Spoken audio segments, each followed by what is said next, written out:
Today we will discuss about the male reproductive system, female reproductive system.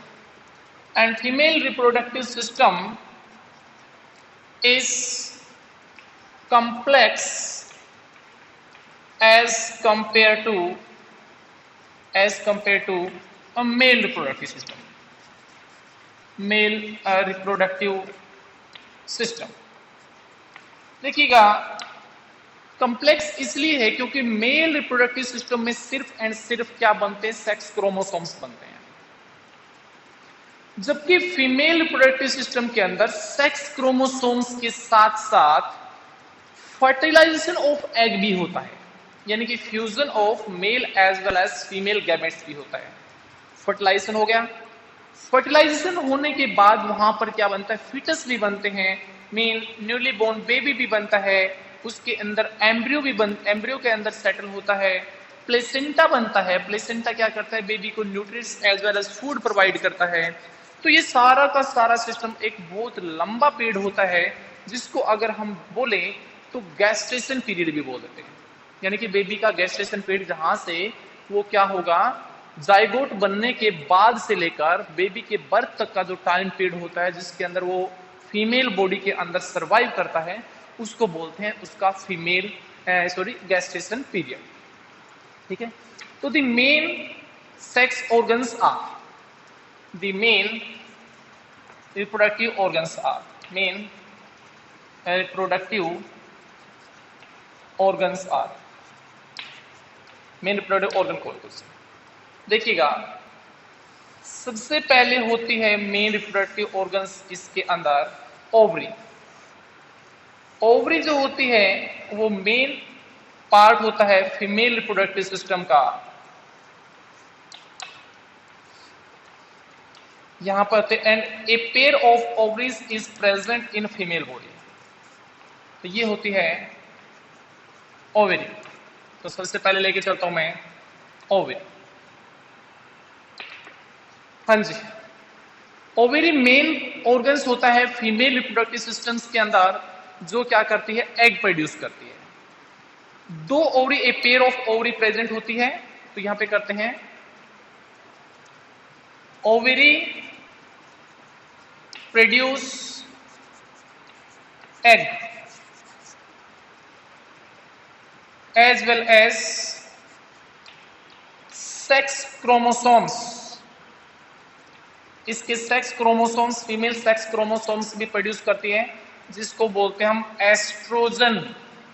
और female के जो sex chromosomes थे उनको बोलते हैं हम टेस्टोस्टेरोन। टेस्टोस्टेरोन, अगर समझ में आया तो estrogen, ESTROGEN, estrogen, ESTROGEN, estrogen. बीच में बोलिए, मैं बार बार रिपीट कर दूंगा। हाँ जी, सेकेंड होता है हमारे पास फ्लोपियन ट्यूब। फ्लोपियन ट्यूब, देखिएगा जब ये एग प्रोड्यूस करती है, ओवरी एग प्रोड्यूस करती है, और ओवरी जो एग प्रोड्यूस करती है वो वंस इन 28 डेज करती है। 28 डेज में सिर्फ एक बार एग प्रोड्यूस करती है। और अगर इस 28 डेज के दौरान उस एग का अगर मान लीजिएगा फ्यूजन हो गया, फर्टिलाइजेशन हो गया, मीन अगर यहां पर there is combination of male and female sex chromosome आपस में कंबाइन हो गए, तो फ्लोपियन ट्यूब्स के अंदर होता है complete fertilization. Mean complete fertilization of egg जो होता है वो क्या करती है, फ्लोपियन ट्यूब के अंदर होता है। और फर्टिलाइजेशन होने के बाद ये क्या करेगी, इसको फर्टिलाइज्ड एग को यूटेरस के अंदर लाकर सेटल कर देगी, और वहीं पर क्या होगी, उस बेबी के कंप्लीट पार्ट्स बनने स्टार्ट हो जाएंगे। हो सकता है मे बी यहां पर कंप्लीट फर्टिलाइजेशन ऑफ एग ना हो, mean there is no any combination of male and female gametes, then this ovary release this egg, mean break down this egg, and the break down egg release from outside the female body into the form of bleeding, that is known as menstruation period or menstruation cycle. तो second आता है हमारे पास fallopian tube. Fallopian tube, fallopian tube क्या होता है तो लिखिएगा the site where complete fertilization of egg take place. Complete fertilization of egg take place. कहता है जहां पर फर्टिलाइजेशन का एग का कंप्लीट फर्टिलाइजेशन होता है, और कंप्लीट फर्टिलाइजेशन होने के बाद मीन इस प्रोसेस को बोलते हैं ओव्यूलेशन, और process ovulation, OVULATION, ovulation, the process by which there is complete fertilization of egg take place. The process को बोलते हैं हम ovulation, and it proceed in fallopian tube. और fallopian tube के अंदर क्या होता है, mean combination of, or we can say the fusion of male and female gametes to form a single nuclei. single nuclei में कन्वर्ट हो जाएगा, जिसको हम fertilized यूथ कहते हैं। आई बस में थर्ड आता हमारे पास यूटेरस। थर्ड आता हमारे पास यूटेरस। देखिए यूटेरस क्या होती है, एक बॉडी का वो ऑर्गन होता है फीमेल के अंदर जहां पर उस बेबी को हॉस्पिटेबल कंडीशन प्रोवाइड होती है।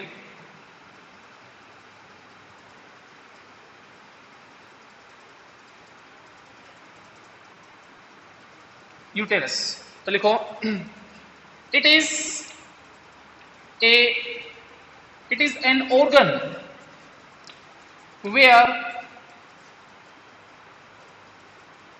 fertilized egg settle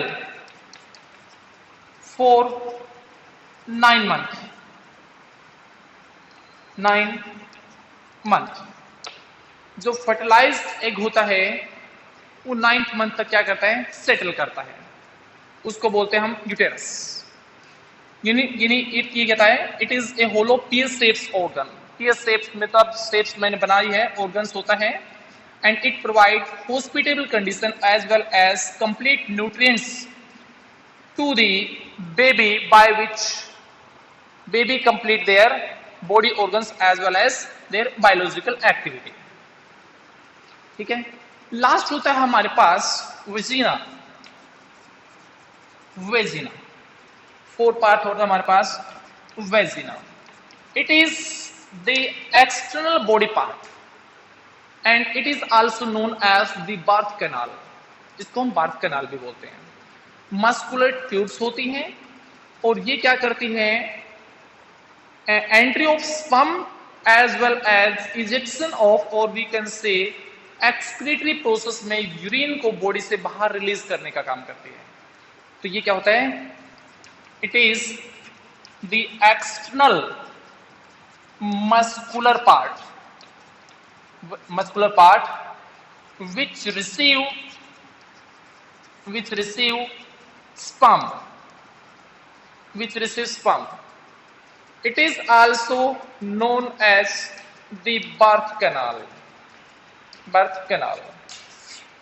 इसको हम बर्थ कैनाल भी बोलते हैं, because it is responsible to give birth of a newly born baby. Newly born baby को बर्थ प्रोवाइड करने का काम इसी का होता है, बर्थ कैनाल का, एज वेल एज हेल्प्स इन